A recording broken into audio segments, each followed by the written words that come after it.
ขอน้อมนำต่อพระรัตนตรัยกราบขอรปฏิเราธิราทุกท่านทุกรูปขอความเจริญในธรรมแก่เพื่อนสาธมิกทั้งหลายเจริญพรญาติโยมสาธุชนทั้งหลายทุกท่านทุกคนที่ติดตามรับฟังรายการภาษาคนภาษาธรรมนำชีวิตวันนี้กับผมอาตมาภาพพระครูศรีสุตอลังการมาทำหน้าที่ในการดำเนินรายการทางเฟซวารสารข่าวดีสีสังคมแต่ว่ามื้อนี้ฝนฟ้าตกตามฤดูกาล จึงมีโอกาสเวลาได้มาพูดคุยทางเฟซวารสารข่าวดีทางสถานีเพิ่นแจ้งมาว่าสามารถจะออกอากาศได้ถึงจะได้ก็ตามก็ยังมีเฟซวารสารข่าวดีมาบอกมากล่าวญาติโยมแฟนรายการในเบื้องต้นก็ขออนุโมทนาขอบคุณญาติโยมแฟนรายการทุกท่านทุกคน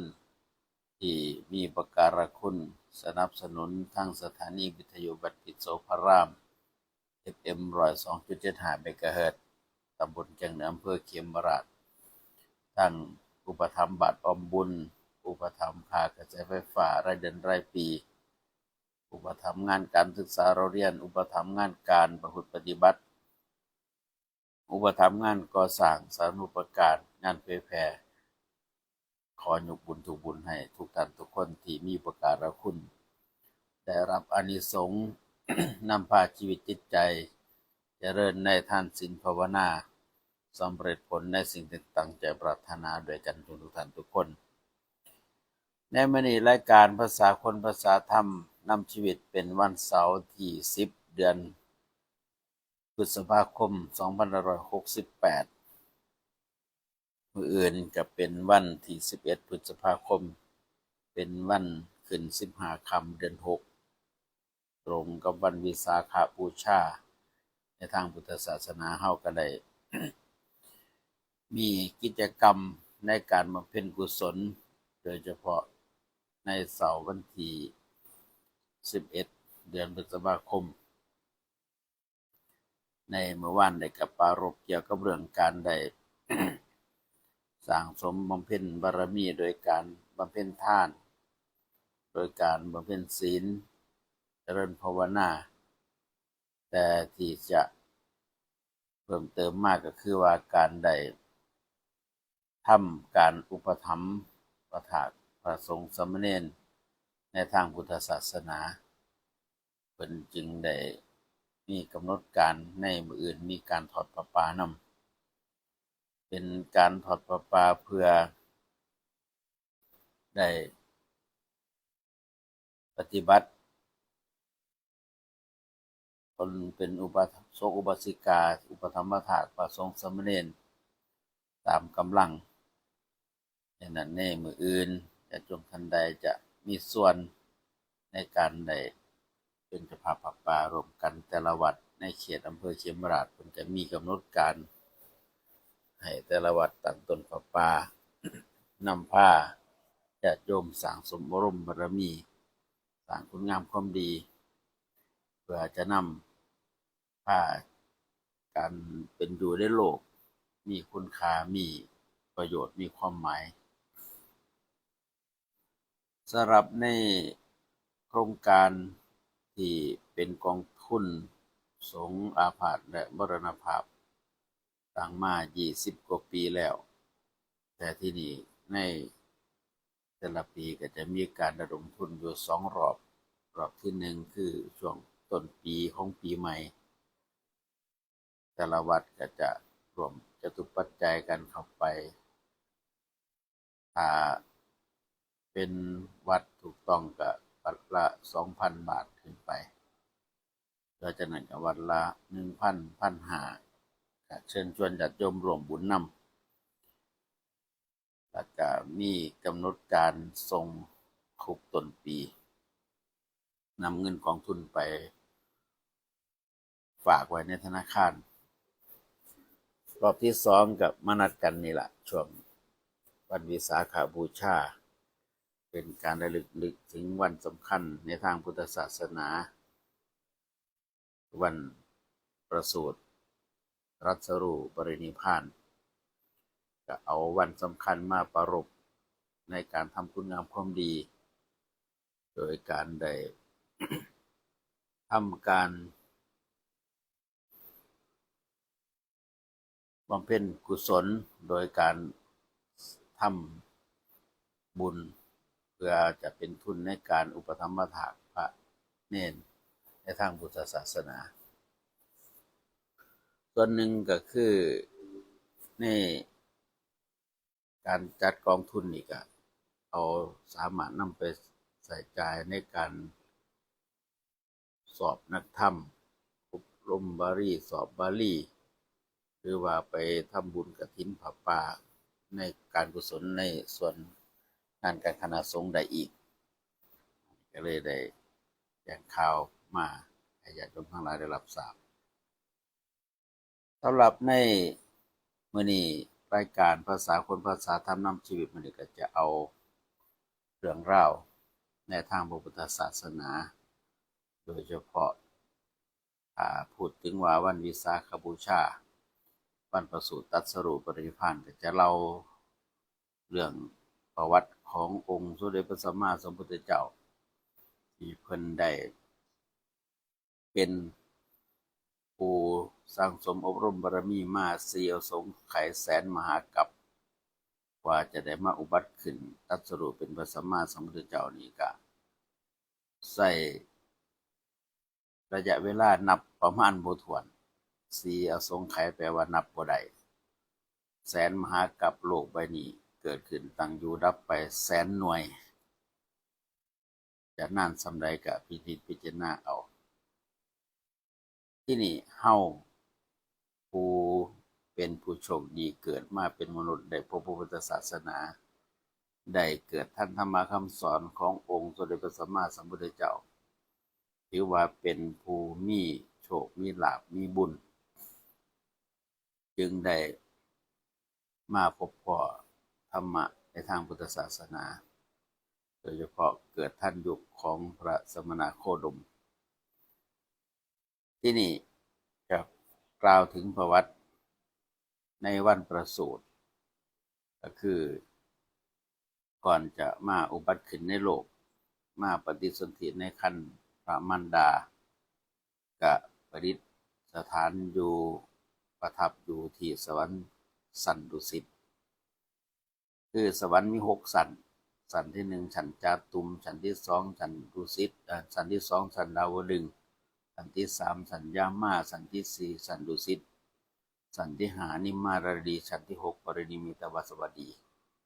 สวรรค์6สันนี่ไปเพิ่นไปอยู่ในสวรรค์สันดุสิตรอการเวลาที่จะออกมาอุบัติขึ้นในโลกจะมาตรัสรู้เป็นพระสัมมาสัมพุทธเจ้าก่อนจะลงมามันก็มีการตรวจดูปัญจมหาวิโรจนะคือตรวจดูชีวิตของสรรพสัตว์ในอยู่ดันถาอายุยืนเกินแสนปีขึ้นไปก็บ่มาตรัสรู้ถ้าอายุต่ำกว่า100ปีลงมาก็บ่มาตรัสรู้ก็เลือกตระกูลพราหมณ์หรือตระกูลกษัตริย์และการเลือกสถานที่คือชมพูทวีปในโลกมนุษย์ที่นี่ในวันจะมาอุบัติขึ้นในโลกนั้นเพิ่นก็เลือกตระกูลกษัตริย์ก็คือมีกษัตริย์สากยวงศ์มีพระเจ้าโอกากราชมีพระเจ้าชยเสนลดลงมาจนถึงพระเจ้าสีหนุพระเจ้าสีหนุนี่มีลูกชายอยู่5คนมีพระโอรสอยู่5พระองค์มีพระธิดาอยู่2องค์ใหญ่ก็คือพระเจ้าสุโธทนะพระเจ้าสุโธทนะนี่ได้ไปขอนางสิริมหามายากับนางประชาบดีโคตมีมาเป็นมเหสีอยู่ต่อมาพระนางสิริมหามายาก็ได้บรรทมสุบินนิมิตฝันไปว่ามีท้าวจตุโลกบาลนำเตียงบรรทมไป ถึงป่าหิมพานต์ มีสถานที่อันดื่นร่มสวยงาม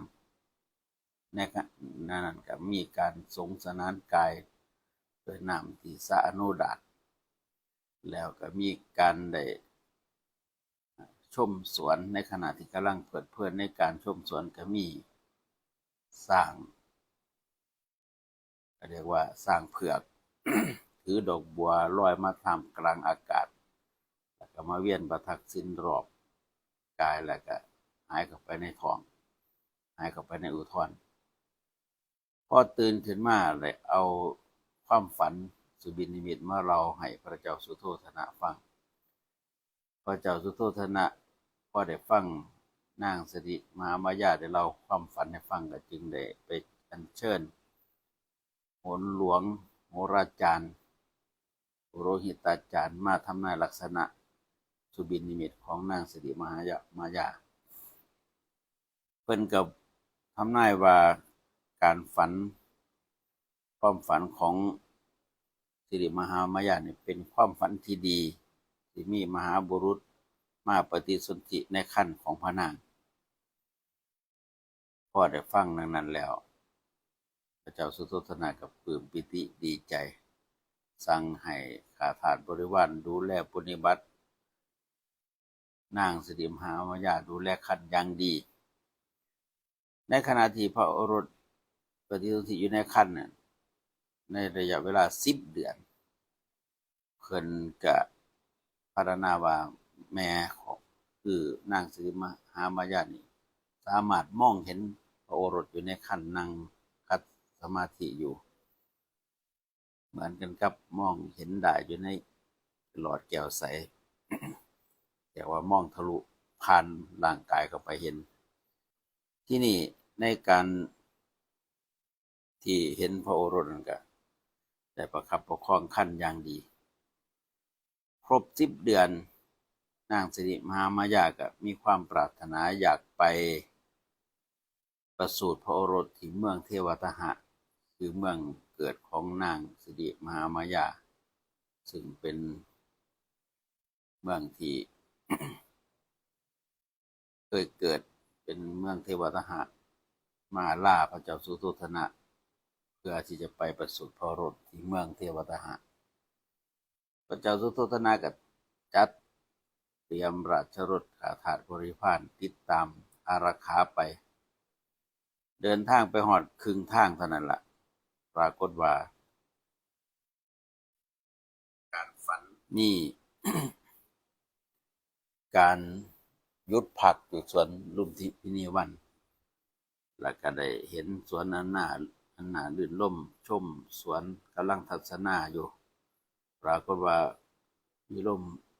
ธรรมชวาทปั่นป่วนก็หูว่าจะประสูติพระโอรสก็จึงได้ให้เสนาอมาตย์เอาผ้ามากั้นอยู่ใต้ร่มสาระเพื่อเป็นสถานที่ประสูติชั่วคราวมือข้างหนึ่งก็เหนียวกิ่งไม้สาระยืนประสูติในการประสูติพระโอรสประสูติโดยบ่เปื้อนมลทินคันก็พอออกมาแล้วก็เสด็จอย่างพระบาทประเจ็ดเก้าแล้วเปล่งอาสพิวาจาว่าเราเป็นผู้ประเสริฐเราเป็นผู้เลิศเราเป็นผู้ สูงสุดประเสริฐที่สุดในโลกการเกิดครั้งนี้เป็นชาติสุดท้ายการเกิดชาติต่อไปไม่มีพระองค์ได้เปล่งอาสพิวาจาแล้วแผ่นดินไหวฝ่าเลื่อนหลั่นเป็นการบอกสัญญาณว่ามหาบุรุษมาเกิดแล้วในส่วนหนึ่งมันก็พรรณนาไว้ว่าผู้ที่หูหนวกตาบอดก็ได้สามารถมองเห็นได้อันนี้ก็คือเป็นนิมิตว่าการที่เกิดมาแล้วบ่ได้ฟังธรรมะบ่ได้มีมหาบุรุษมาสอนธรรมะก็เหมือนมาเป็นคนหูหนวกตาบอดแต่หลังจากได้มีมหาบุรุษเกิดขึ้นมาแล้วเหมือนว่าได้หูแก้วตาทิพย์อันนี้เป็นการพรรณนาพอพระเจ้าสุโธทนะได้ทราบว่านางสิริมหามายาประสูติพระโอรสแล้วก็ได้ให้ยกขบวนกลับพอเจตนาจะไปประสูติที่เมืองเทวทหะมันประสูติระหว่างทางแล้ว กลับไปยังกรุงกบิลพัสสั่งให้ข้าทาสบริพารดูแลปฏิบัติพระมเหสีและก็ดูแลพระโอรสอย่างดีประสูติได้3 วันกาลเทวินดาบสเข้ามาเฝ้าพระกุมารได้ทราบข่าวว่าพระกุมารประสูติพอเข้ามาแล้วก็เห็นปุริสลักษณะสมบูรณ์เป็นมหาบุรุษเป็นผู้มีบุญก็เลยได้พยากรณ์ว่าบุรุษผู้นี้จะได้ออกบวชตรัสรู้เป็นพระสัมมาสัมพุทธเจ้ากราบพระโอรสพอพระเจ้าสุโธทนะเห็นอสิตาดาบสกราบพระโอรสก็กราบนำแล้วในขณะที่กราบอสิตาดาบสก็หัวเราะแล้วก็กลับมาร้องไห้พระเจ้าสุโธทนะก็เลยถามว่าเจ้าเป็นหยังคือหัวเราะเบื้องต้นแล้วก็กลับมาร้องไห้อสิตาดาบสบอกว่าหัวเราะดีใจว่ามีมหาบุรุษเกิดขึ้นในโลกปลื้มปิติดีใจที่ร้องไห้ก็ด้วยว่าอายุขัยของข้าพระองค์นี่บ่ยืนยาวไปถึงพระโอรสไปตรัสรู้เป็นพระสัมมาสัมพุทธเจ้าจะตายก่อนก็เลยเสียใจแล้วก็ได้ลาพระเจ้าสุโธทนะกลับที่อาสมก่อนจะไปถึงอาสมก็ไปแวะน้องสาวไปบอกหลานไว้ว่าถ้าว่ามหาบุรุษออกบวชก็ขอให้ติดตามไปอุปถัมภถากไปบวชไปฟังธรรมเพิ่นอันนั้นคือในวันที่3ที่ประสูติพอประสูติผ่านไปวันที่5พระเจ้าสุโธทนะก็มีการเชิญพราหมณ์108มา โดยพระกยาหารแล้วก็มีการได้ให้พราหมณ์ทั้ง8แต่ทำนายลักษณะของมหาบุรุษว่าชะตาชีวิตอนาคตจะเป็นอย่างไรพราหมณ์ทั้ง8มี7พราหมณ์ทำนายว่าจะครองราชย์เป็นพระเจ้าจักรพรรดิหากว่าครองราชย์จะเป็นพระเจ้าจักรพรรดิหากว่าออกบวชจะได้ตรัสรู้เป็นพระสัมมาสัมพุทธเจ้าเป็นศาสดาเอกของโลกแต่ว่ามีพราหมณ์ผู้หนึ่งที่ชื่อว่าโกณฑัญญะทำนายเป็นในเดียวบอกว่าจะได้ออกบวชได้ตรัสรู้เป็นพระสัมมาสัมพุทธเจ้าเท่านั้นแต่โกณฑัญญะพราหมณ์เนี่ยก็จะเป็นพราหมณ์ที่เป็นในกลุ่มปัญจวัคคีย์ทั้ง5ติดตามออกบวชในสมัยที่เพิ่นจะเริ่มไล่ออกบวชจะเป็นผู้ที่ได้ดวงตาเห็นธรรมหลังจากพระพุทธเจ้าแสดงธรรมในปฐมเทศนาชื่อว่าธรรมจักรกับปวัตตนสูตรหลังจากได้ทำนายลักษณะแล้วก็มีการขนานพระนามให้พระนามว่าสิทธัตถกุมารแปลว่าผู้มีความปรารถนาสำเร็จผ่านไปวันที่7พระนางสิริมหามายาสวรรคตก็คือหลังจากสวรรคตแล้วก็ไปเกิดอยู่สวรรค์ชั้นดุสิตจะมีหลายคนอาจจะมีความสงสัยว่าพระมารดาสวรรคตพระโอรสแล้วประสูติพระโอรสแล้วเป็นหยังคือต้องสวรรคตก็เป็นหน้าที่ของพุทธมารดาคือมาอุบัติขึ้นเพื่อเป็นแม่ของมหาบุรุษพอทำหน้าที่เป็นแม่จบแล้วก็กลับไปสู่สวรรค์เพราะว่าพระคันของเพิ่นจะบ่มีผู้ใดเกิดร่วมเป็นคันที่จะให้เกิดพระมหาบุรุษคนเดียวผู้อื่นบ่สามารถจะมาเกิดร่วมในคันนั้นได้ พระนางศรีมหามายาก็จึงสวรรคตจากโลกนี้ไปเกิดอยู่ในสวรรค์ชั้นดุสิตพระเจ้าสุโธทนะก็ได้นางประชาบดีมาทำหน้าที่เป็นมเหสีแทนให้พระนางเป็นผู้เลี้ยงดูพระโอรสสิทธัตถกุมารพระนางก็เลี้ยงดูอย่างดีแล้วก็พระเจ้าสุโธทนะก็ได้ลูกอีก2พระโอรสอีก2คือพระนันทาและรูปนันทาในสมัยที่อายุได้7 ขวบพระเจ้าสุโธทนะก็สั่งให้ขุดสระสามสระบัวขาบสระบัวหลวงสระบัวขาวเพื่อให้พระ กุมารสิทธัตถะได้สงสนานกับพรรคพวกบริวารแล้วก็ข้อได้การเวลาที่ศึกษาเรียนก็ไปส่งไปศึกษาในสำนักครูชื่อว่าวิสาวามิตรพระสิทธัตถกุมารก็ศึกษา18สาขาจบ18ศาสตร์ทั้งยุทธศาสตร์ดาราศาสตร์วิทยาศาสตร์สังคมศาสตร์แบบว่าทุกด้านถึงในปัจจุบันนี้ก็คือสิบ่มีสาขาใดสิเปิดหลายสาขาถึง18ศาสตร์ก็ศึกษาได้โดยเร็วจบภูมิของครูอาจารย์จนอายุ16ปีพระเจ้าสุโธทนะก็ได้สั่งให้สร้างปราสาท3หลัง3ฤดู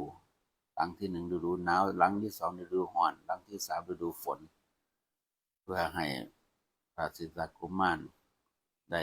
ลื่นลมในปราสาทแล้วก็มีการจัดให้มีอภิเษกสมรสกับนางยโสธราซึ่งไปขอมาจากลูกสาวของพระเจ้าสุภพุทธะน้องสาวของพระเทวทัตให้มาเป็นมเหสีในอายุ16ปี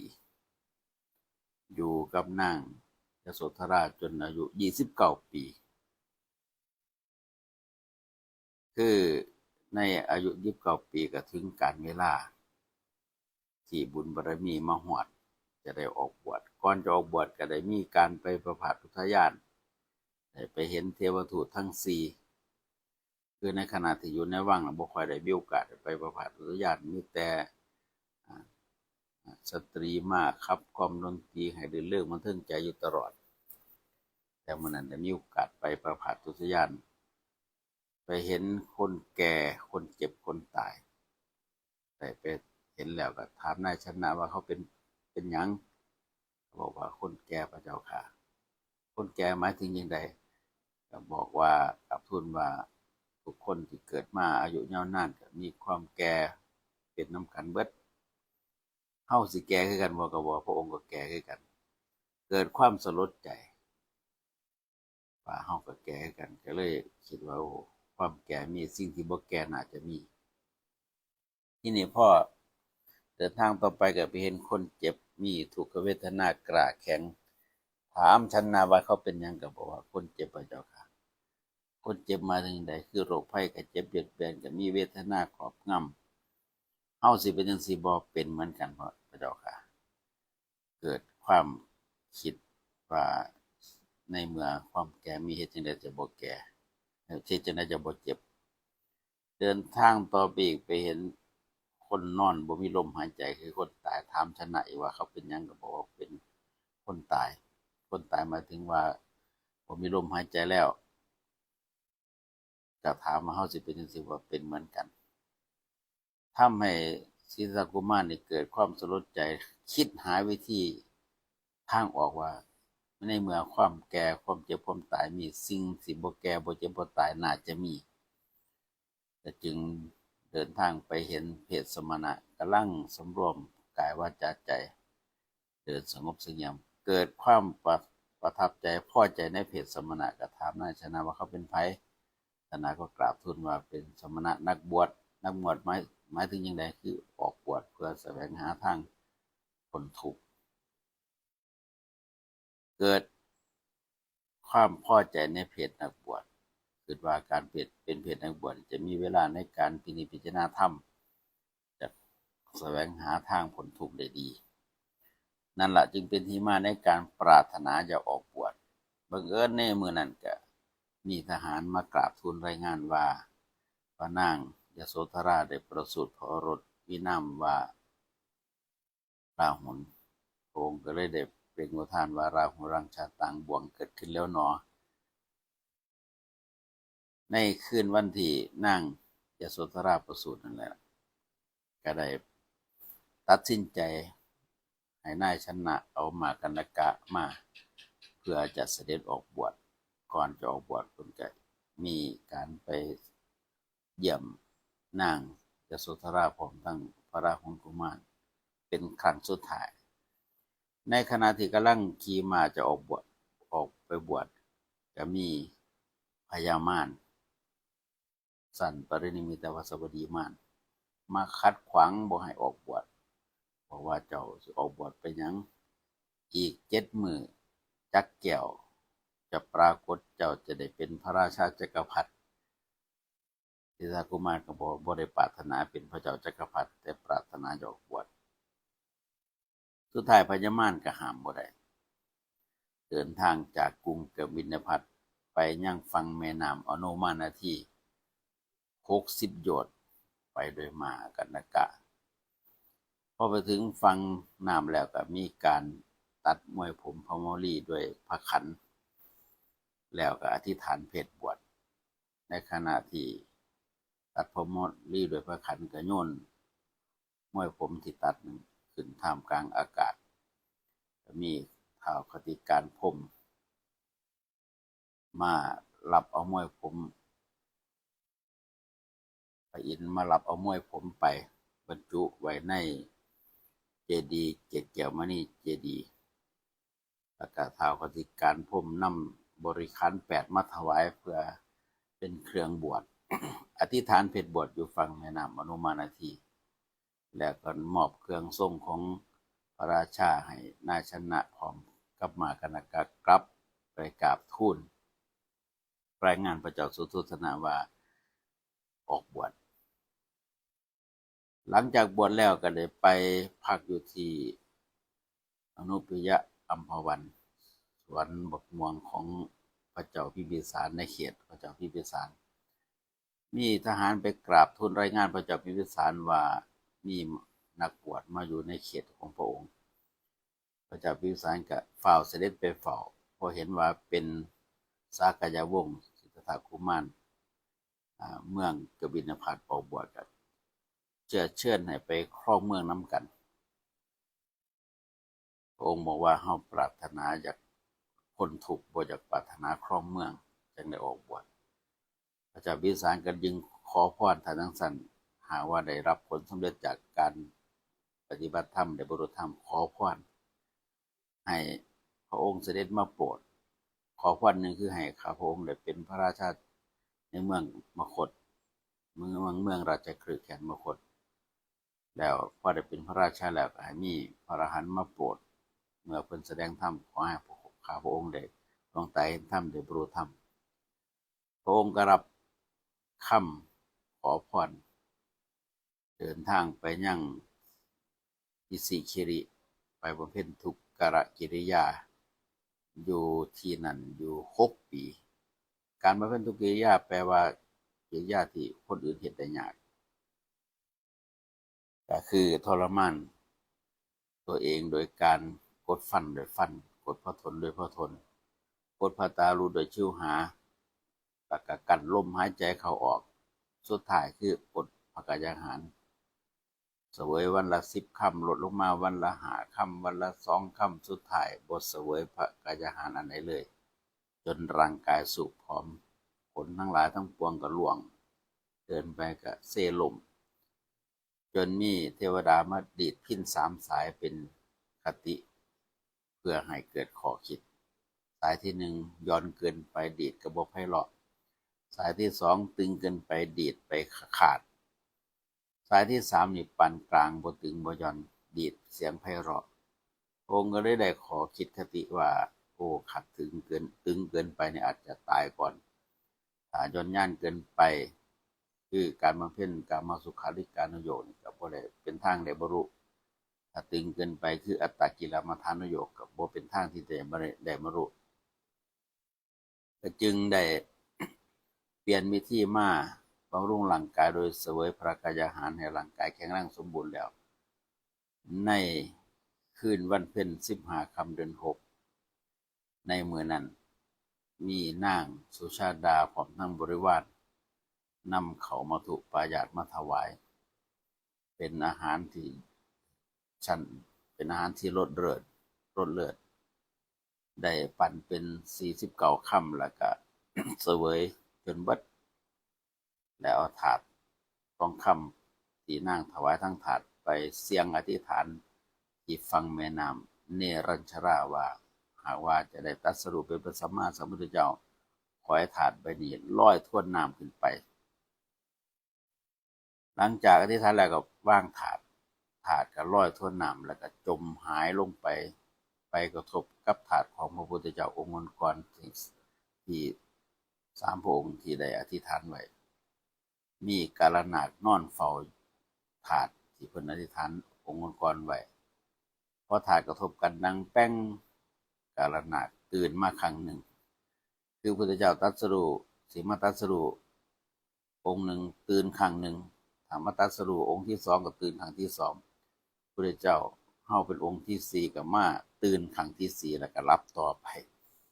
อันนี้เป็นพรรณนาไว้หลังจากที่ฐานถาดแล้วก็มั่นใจเห็นถาดลอยทนน้ำเดินกลับมายังข่วงต้นโพเห็นโสธิยาภาพหาบหญ้าค่ามากถวายหญ้าค่าหา8 กำพอดีได้หญ้าค่าไปปูราดเป็นอาสนะนั่งที่บัลลังก์ใต้ต้นโพแล้วก็ได้เริ่มจะนั่งสมาธิก่อนจะคัดสมาธิก็มีคำอธิษฐานว่าหากว่าเนื้อและเลือดของข้าพเจ้าจะเหือดแห้งไปเหลือแต่เอ็นหุ้มกระดูกก็ตามที่ตราบใดที่ยังบ่ได้บรรลุธรรมเป็นพระสัมมาสัมพุทธเจ้าจะบ่ลุกจากที่นั่งนี้แล้วก็ได้หันพระพักไปยังทิศบุรพาหันพระปัสสดางมาทางต้นโพได้คัดสมาธิบัลลังก์เจริญสมาธิภาวนาแต่ก่อนเพิ่นบำเพ็ญทุกขกิริยานี่เป็นการทรมานแต่ร่างกายเลยบ่ได้บรรลุผลที่นี่เพิ่นก็เปลี่ยนแปลงวิธีการบำเพ็ญเพียรโดยการทำจิตให้เป็นสมาธิพอเจริญสมาธิไปจิตเป็นสมาธิในเบื้องต้นได้บรรลุบุพเพนิวาสานุสติญาณคือญาณระลึกชาติผลหลังใดที่ผ่านมาพระองค์เคยเกิดเป็นสัตว์อันใดแน่ที่แต่ละภพแต่ละชาติสามารถเห็นภพชาติของตัวเองเกิดแต่ละภพละชาติทั้งเบิดทั้งปวงแล้วก็มีการคิดว่าโอ้แต่ละภพแต่ละชาติที่ผ่านมานี่นับภพนับชาติบ่ถ้วนจะเอาเมล็ดทรายบนผืนโลกมานับว่าจำนวนเม็ด1 เม็ดนี่เท่ากับชาติ1 2 เม็ดเท่ากับ2 ชาติจนเบิดเมล็ดทรายในผืนโลกนี่ก็ยังบ่ทันครบจำนวนที่เวียนว่ายตายเกิดเจริญสมาธิต่อไปจนถึงมัชฌิมยามก็คือเที่ยงคืนได้บรรลุจตุปาตญาณญาณเห็นการเกิดการตายของสรรพสัตว์ทั้งหลายบ่ว่าแต่พระองค์เกิดบัดทุกสรรพสัตว์ก็มีการเวียนว่ายตายเกิดพระองค์เห็นสรรพสัตว์ไปเกิดพบน้อยพบใหญ่เหมือนบุรุษตาดีมองอยู่ในระหว่างเรือน2 หลังออกจากหลังที่1ไปหลังที่2ออกหลังที่2มาหลังที่1สรรพสัตว์แต่ละสรรพสัตว์ก็มาเกิดเป็นมนุษย์ไปเกิดเป็นเทวดาไปเกิดเป็นพรหมมาเกิดเป็นมนุษย์แล้วไปเกิดเป็นสัตว์นรกไปเกิดเป็นเปรตอสุรกายไปเกิดเป็นสัตว์เดรัจฉานแต่ว่าบ่พ้นจากการเกิดเป็นเรื่องสิหาวิธีค้นคว้าหาอีหยังเป็นเหตุนำพาไปเกิดเฮาก็ไปเกิดบ่หยุดบ่สิ้นสรรพสัตว์ทุกสรรพสัตว์ก็ไปเกิดถ้าไปเกิดอยู่ในอบายภูมิก็ทุกขเวทนาหนักมาเกิดเป็นมนุษย์ทั้งทุกข์ทั้งสุขไปเกิดเป็นเทวดาเป็นพรหมมีความสุขหลายนั่นน่ะแต่ก็ยังบ่พ้นจากการเกิดสาวหาว่าอันใดพาไปเกิดสุดท้ายพ่อปัจฉิมยามสุดท้ายได้มรุอาสวัคคายญาณคือญาณเห็นตัวตัณหาเป็นเหตุนำพาไปเกิดพระองค์ก็สามารถทำลายตัณหาได้นี่จึงเป็นเหตุให้พระองค์หลุดพ้นจากปุถุชนไปสู่ความเป็นอริยบุคคลเป็นพระสัมมาสัมพุทธเจ้าตรงที่สามารถฆ่าตัณหาตายโดยการที่จะปัญหาจะเบิดไปหรือว่าตัณหาจะตายพระองค์ใส่ปัญญาญาณคือเห็นการเวียนว่ายตายเกิดของตัวเองและสรรพสัตว์ทั้งหลายเห็นถูกโทษในการเวียนว่ายตายเกิดความเบื่อหน่ายคลายความกำหนัดบ่อยากเกิดอีกตัวนั้นเป็นตัวเหตุให้พระองค์คลายความกำหนัดสามารถทำลายตัณหาได้จึงได้บรรลุธรรมเป็นพระสัมมาสัมพุทธเจ้าแตกฉานในอัตในธรรมในปฏิภาณในภาษาเป็นสัพพัญญูรู้แจ้งแทงตลอดในตัวกิเลส ดูแจ้งแทงตลอดเนี่ยทำที่สามารถไปทำลายกิเลสได้และก็ฉลาดในการสอนสรรพสัตว์เมื่อพระองค์ตรัสรู้ด้วยปัญญาของพระองค์เองแล้วเมื่อตัณหาเบิดไปแล้วพระหฤทัยคือจิตใจสะอาดบริสุทธิ์บ่มีตัณหาเกี่ยวปนพระองค์จึงเริ่มได้คิดพิจารณาว่าเขาจะเอาธรรมะไปประกาศไปบอกไปสอนสรรพสัตว์แต่ว่าก็มีข้อวิตกกังวลว่าธรรมะเป็นของละเอียดอ่อนสัตว์ที่มีกิเลสหนาอาจจะบ่เข้าใจในเนื้อหาสาระธรรมะ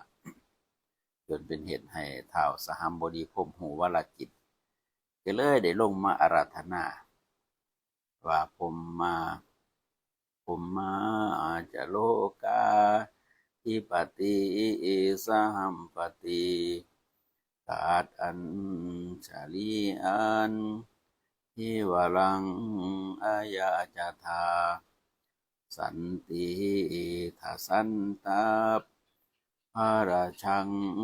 คชาติกาเทเสตุธรรมังอนุกรรมปิมังปะชังความหมายก็คือว่าสัตว์ที่มีทุลีบังดวงตาหน่อยๆยังพอมีอยู่พอพระองค์ได้ครับรับคำอาราธนาแล้วก็เลยมาพิจารณาถึงอุปนิสัยของสรรพสัตว์สติปัญญาของสรรพสัตว์เปรียบเหมือนบัวสีเหล่าที่หนึ่งอุคติตัญญูมีปัญญาดีฟังเทศสามารถตรัสรู้ทันทีเหล่าที่สองวิปติตัญญูมีปัญญาลดลงมาหลังจากฟังเทศแล้วก็ต้องภาคปฏิบัติจังสิตรัสรู้เข้าใจธรรมประเภทที่สามนัยยะพ่อแนะนำได้ทั้งสอนทั้งบอกทั้งภาคปฏิบัติพ่อได้รับผลของปฏิบัติประเภทที่สี่นี่ปทัปปรมะเก่งแต่ทั้งด้านบ่เป็นธรรมบ่เป็นประโยชน์เก่งในการอย่างอื่นต้องอาศัยการเวลาอนาคตสั่งสมบารมีจังจะได้รับผลแห่งธรรมเพิ่นก็เลยได้เกิดความอุตสาหะ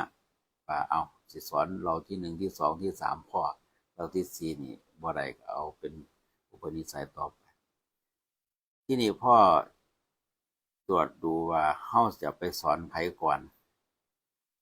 ระลึกถึงอุทกาดาบทกับอาราลาบทที่ได้สอนสมาบัติให้ก็ปรากฏว่าสิ้นชีวิตไปเกิดอยู่ในชั้นพรหมแล้วก็เลยได้นึกถึงปัญญวิธีทั้งหน้าที่อุปธรรมถากในสมัยบำเพ็ญทุกขกิริยาตอนนี้ไปอยู่พักอยู่ที่ป่าอิสิปตนะมฤคทายวันแขวงเมืองพาราณสีณปัจจุบันนี้เป็นธรรมิกสถูปที่สารนาถพอเห็นว่ากลุ่มปัญญวิคีทั้งหานี่เป็นผู้มีอุปนิสัยพ่อจะได้เข้าใจธรรมดวงไหนธรรมก็จึงเดินทางไปโปรดในขณะที่เดินทางไปในระหว่างทางก็ไปพบอุปการชีวกไปพบชีวกคนหนึ่งจำชื่อบ่แม่นผู้นั้นก็ถามพระองค์ว่าพระองค์เป็นใครมีหน้าตาผ่องใสเราเป็นสยามภูตรัสรู้เองชีวกคนนั้นก็บอกว่าเป็นไปบ่ได้ถ้าบ่มีครูอาจารย์ที่ตรัสรู้เองบ่ได้ก็เลยบ่ฟังธรรมเห็นพุทธเจ้าแทนที่ว่าจะได้ฟังแต่บ่ได้ฟัง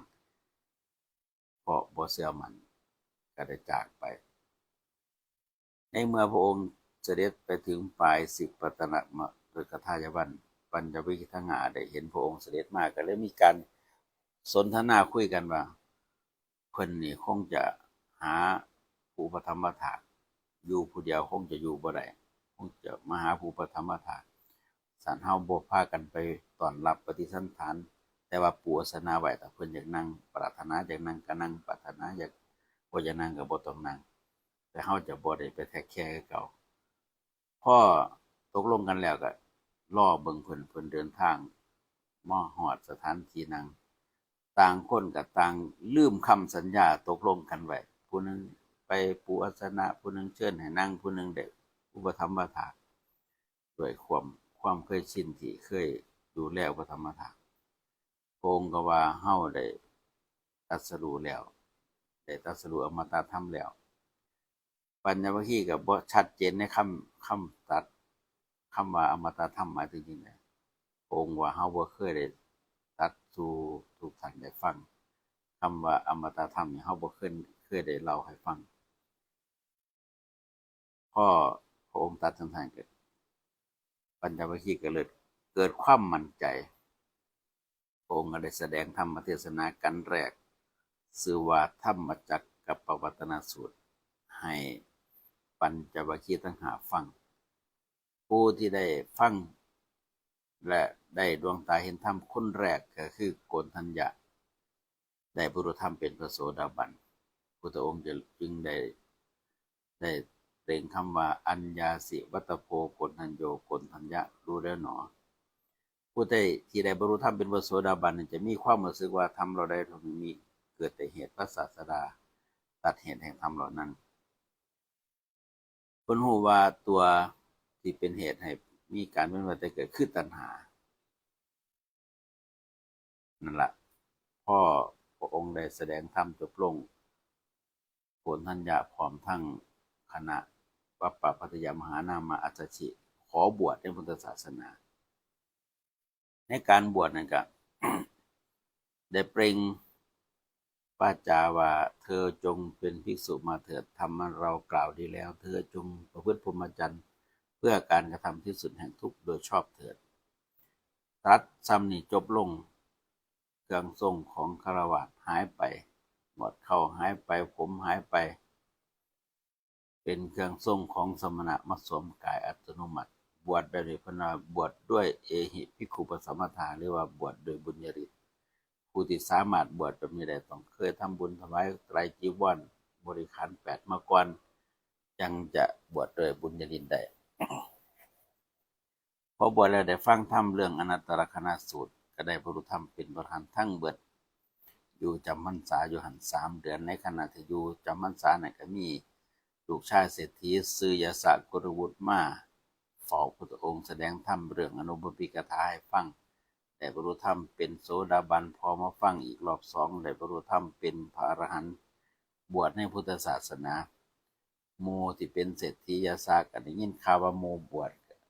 มาติดตามมาบวชทั้งพันอีก40กว่ารูปหลังจากออกพรรษาแล้วมีพระอรหันต์อยู่60รูปร่วมกับพุทธเจ้าพระองค์ก็เลยได้ทรงไปประกาศศาสนาจารภิกขเวก็คือว่าให้ ท่านทั้งหลายไปแสดงธรรมเบื้องต้นทำกลางที่สุดไปแห่งละรูปจังบ่เปลืองทรัพยากรบุคคลพระองค์ก็เสด็จไปที่อุรุเวลาเสนานิคมคือกัน ไปโปรดชดิน3พี่น้องก่อนจะไปถึงชดิน3พี่น้องก็ไปพบกับภัททวัคคีย์ทั้ง30คนที่ตามหาผู้หญิงผู้หนึ่งได้มาฟังธรรมได้บรรลุธรรมตั้งแต่ขันพระโสดาบันถึงขันพระอนาคามีแล้วก็ทรงไปประกาศศาสนาซอยกันอีกในขณะที่พระองค์เสด็จไปที่อุรุเวลาเสนานิคมมีชดิน3พี่น้องคืออุรุเวลากัสสปะนะพญากัสสปะนาทีกัสสปะ3พี่น้องได้ตั้งอาสมบทอยู่ฝั่งน้ำห่างกันออกไปอ้ายตั้งอยู่หัวน้ำน้องคนที่2ตั้งอยู่กลางน้ำน้องคนที่3ตั้งอยู่ปลายน้ำพ่อพระองค์ไปขอพักอุรุเวลากัสสปะก็บ่อยากให้พักก็นิมนต์ไปพักอยู่กับถ้ำพญานาคพญานาคก็หวงทีเปล่งควันเปล่งไฟผลควันผลไฟใส่พระองค์ก็สามารถปราบพญานาคโดยการเปล่งควันเปล่งไฟใส่ขึ้นพญานาคทนควันทนไฟพระพุทธองค์มีฤทธิ์เดชหลายกว่าบ่ได้ก็ยอมแพ้พระองค์ก็เลยเอาอธิษฐานเอาพญานาคคดใส่บาตรไว้ในคืนนั้นฝนตกตลอดคืนน้ำแกงไหลมาพระองค์ก็เดินจงกรมอยู่ในกลางน้ำแบกน้ำลงไปเดินจงกรมพ่อชดินอุรุเวลากัสสปะตื่นเช้ามากก็คิดว่าตายแล้วเนาะพระองค์ก็คงจะบ่รอดเพราะว่าเห็นพญานาคเปล่งควันเปล่งไฟเมื่อคืนคงจะเป็นเผาเป็นทานไปแล้วพอมาเห็นเดินจงกรมอยู่กลางน้ำก็เลยอัศจรรย์ใจเกิดความศรัทธาเกิดความอัศจรรย์เกิดความเคารพถามว่ามีอันตรายหยังบ่ก็บอกว่าบ่มีอันตรายหยังเห็นพญานาคบ่ก็ สี่ให้เบิ่งอยู่ในบาทเฮ็ดให้อุรุเวลากัสสปะได้ศรัทธาในพุทธเจ้าก็ถามแนวทางในการปฏิบัติสุดท้ายก็ขอบวชพร้อมทั้งบริวาร500หลังจากบวชในพุทธศาสนาแล้วก็ละทิ้งลัทธิเดิมปล่อยบริขารในการบูชาไฟไหลไปตามน้ำพญากัสสปะน้องชายเห็นบริขารลอยน้ำไปคิดว่าอายมีอันตรายก็พาบริวารขึ้นมาเยี่ยมเบิ่งอายเห็นอายบวชก็บวชตามอายลอยบริขารลงในน้ำจนไปฮอดนาทีกัสสปะน้องสุดทองเห็นบริขารอายทั้งสองลอยมาคิดว่าอายมีอันตรายก็มาเยี่ยม มาเห็นอายบวชในสำนักของพุทธเจ้าก็บวชตามรวมแล้วเป็น 1,003 คนตกลงว่าสดินสามพี่น้องได้เป็น สาวกของพุทธเจ้าเพราะพระองค์ได้อาจารย์ของพระเจ้าพิมพิสารคือสดินสามพี่น้องทั้ง3นี่เป็นอาจารย์ของพระเจ้าพิมพิสารมาบวชเป็นบริวารแล้วยึดหัวหาดใหญ่แล้วก็จึงได้ไปพักอยู่สวนตาลหนุ่มพระเจ้าพิมพิสารได้ทราบว่าองค์สมเด็จพระสัมมาสัมพุทธเจ้ามาพักอยู่สวนตาลหนุ่มกับผ้าทหารขาทาสบริพารมาเฝ้าของพุทธเจ้าจำนวน120,000หรือว่า12นาหุฏแต่ในเมื่อมาเฝ้าพุทธเจ้าก็มีความกังขาสงสัยว่าระหว่างสดิน3พี่น้องกับพระพุทธเจ้าผู้ใดเป็นครูเป็นอาจารย์พ่อขยากัสสปะเห็นว่าพระเจ้าพิมพิสารสงสัยว่าผู้ใดเป็นครูเป็นอาจารย์ก็จึงได้แสดงตนเป็นศิษย์กับพุทธเจ้ากราบ3ครั้งเหาะขึ้นท่ามกลางอากาศลงมากราบ3ครั้งก็เหาะขึ้นไปสูงเพียงปลายตาลกลับลงมากราบแล้วเหาะขึ้นไปอีกเห็นในพระเจ้าพิมพิสารมั่นใจว่ากุรุเวลากัสสปะเป็นศิษย์ของพุทธเจ้าก็พระเจ้าพิมพิสารเห็นกุรุเวลากัสสปะกราบพุทธเจ้าโอ้ขนาดลูกศิษย์ยังเก่งเหาะได้ปานนี้อาจารย์ที่สำไหนก็เลยได้ตั้งใจฟังเทศน์พุทธองค์ก็แสดงธรรมเทศนาจบลงจนเป็นเหตุให้พระเจ้าพิมพิสารได้บรรลุธรรมเป็นพระโสดาบันและก็อีก100,000 คนได้บรรลุธรรมเป็นอริยบุคคลตั้งแต่ขันธ์โสดาบันถึงขันธ์พระอนาคามีอีก12,000ได้ถึงพระรัตนตรัยว่าเป็นที่พึงที่ระลึกนั่นคือเป็นการประกาศศาสนาที่ได้ทั้งนักบวชได้ทั้งพระราชามหากษัตริย์ผู้ปกครองเมืองมาเป็นศิษย์พ่อพระองค์ได้บริวารเป็นพันมาบวชในพุทธศาสนาที่อยู่ที่อาศัยที่พักบ่มีบำเพ็ญสมณธรรมพระเจ้าพิมพิสารเห็นโอกาสดีก็จึงได้ถวายวัดเวรุวันเป็นวัดแห่งแรกในพุทธศาสนาแด่องค์สมเด็จพระสัมมาสัมพุทธเจ้าพร้อมทั้งพระสงฆ์หมู่ใหญ่ได้ถวายท่านที่ดินเป็นวัดแต่ว่าบ่ได้กรวดน้ำอุทิศให้ญาติก็มาขอส่วนบุญเฮ็ดบุญถวายภัตตาหารรอบ2ญาติก็บ่มีเสื้อผ้าใส่ก็เฮ็ดบุญถวายเสื้อผ้าอาภรณ์อุทิศบุญให้ญาติอีกญาติเป็ดพระเจ้าพิมพิสารจึงได้รับผลบุญส่วนนั้นไปสู่ภพภูมิที่ดีในเมื่อพระองค์ประกาศพระศาสนาอยู่ที่แก่นมคธกรุงราชคฤห์พอสมควรแล้วพระเจ้าสุโธทนะก็ทราบข่าวว่าพระโอรสได้ตรัสรู้เป็นพระสัมมาสัมพุทธเจ้ากำลังมีการเผยแผ่ธรรมะก็อยากให้เพิ่นเสด็จมายังกรุงกบิลพัสส่งทหารไป9 ชุดละพันสุดท้ายได้ทรงกาลุทาเยี่ยมมาที่เป็นสหชาติเกิดพร้อมกันกับพระองค์พร้อมทั้งทหารจำนวนหนึ่งไปเฝ้าแล้วก็ฝากความไว้ว่าจังได๋ก็นิมนต์พุทธเจ้ามาเมืองกบิลพัสให้ได้แต่กาลุทาเยี่ยมมาก็ฉลาดขอพรว่าถ้าไปถึงแล้วขอข้าพระองค์อยากบวชก็ขอให้ข้าพระองค์อนุญาตได้บวชแต่บ่ลืมหรอกจังได๋ก็จะนิมนต์พุทธเจ้ากลับมากรุงกบิลพัสให้ได้แล้วพระเจ้าสุโธทนะก็ได้รอฟังข่าวหลังจากกาลุทาเยี่ยมมามาเฝ้าพระพุทธเจ้าได้ขอบวชแล้วหลังจากออกพรรษาแล้วก็จึงได้กราบทูลนิมนต์พระพุทธเจ้าตามที่พระเจ้าสุโธทนะฝากมาให้นิมนต์กลับไปยังกรุงกบิลพัสเพื่อโปรดพระประยุรญาติพอพระองค์ได้รับคำนิมนต์เหาะไปแจ้งข่าวพระเจ้าสุโธทนะว่าพระเจ้าพุทธเจ้ารับคำอาราธนาแล้ว แต่การเดินทางก็ใส่ระยะเวลา3 เดือนเดินทางเทื่อละโยชน์2 โยชน์การุธาเยี่ยมมาถึงบทเป็นภาคเก่ามารับภัตตาหารอยู่กรุงกบิลพัสชั้นแล้วกลับไปเฝ้าพระพุทธเจ้าเดินทาง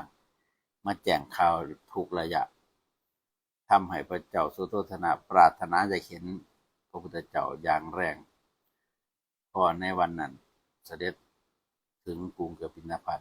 พระปรุญญาตในส่วนที่เป็นผู้ที่มีอายุอาวุโสหลายก็ยืนอยู่ทั้งหลังทรงแต่ลูกแต่หลานมาเฝ้าด้วยมานาทิฏฐิ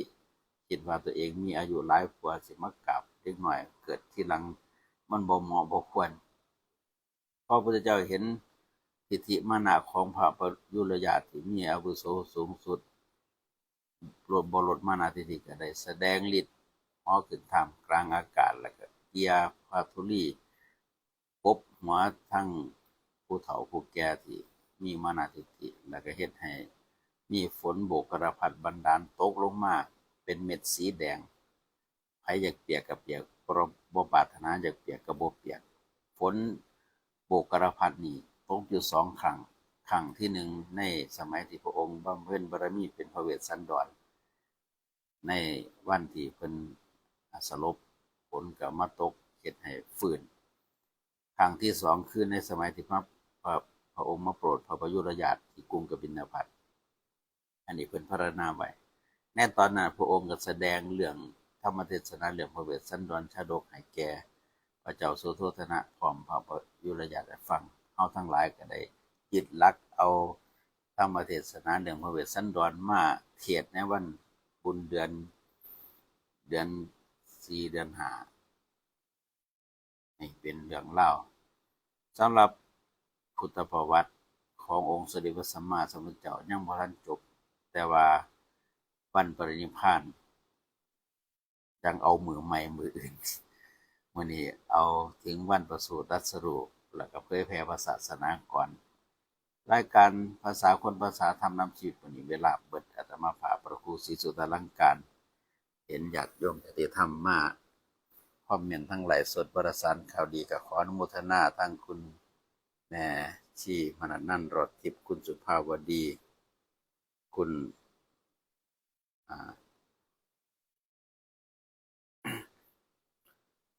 อุทิศแก่นศรีคุณแม่มุ่นคุณข้านหลายๆท่านอาจจะอ่านชื่อบ่ชัดคุณแม่มนัสนันท์มาคอมเมนต์คุณเกษมก็ญาติธรรมทุกท่านทุกคนที่เอ่ยนามและบ่ได้เอ่ยนามคนไปก็สู้ก็มาทักทายดูแลทางรายการเป็นว่าบุญใดกุศลใดที่เกิดขึ้นจากการให้ธรรมะเป็นทานเรื่องพุทธประวัติขอเหมาะเป็นผลพรให้ทุกท่านทุกคนที่มีประการคุณติดตามรับฟังให้มีสุขภาพกายใจแข็งแรงปราศจากโรคภัยไข้เจ็บมีอายุมั่นขวัญยืนเพียบพร้อมสมบูรณ์ไปด้วย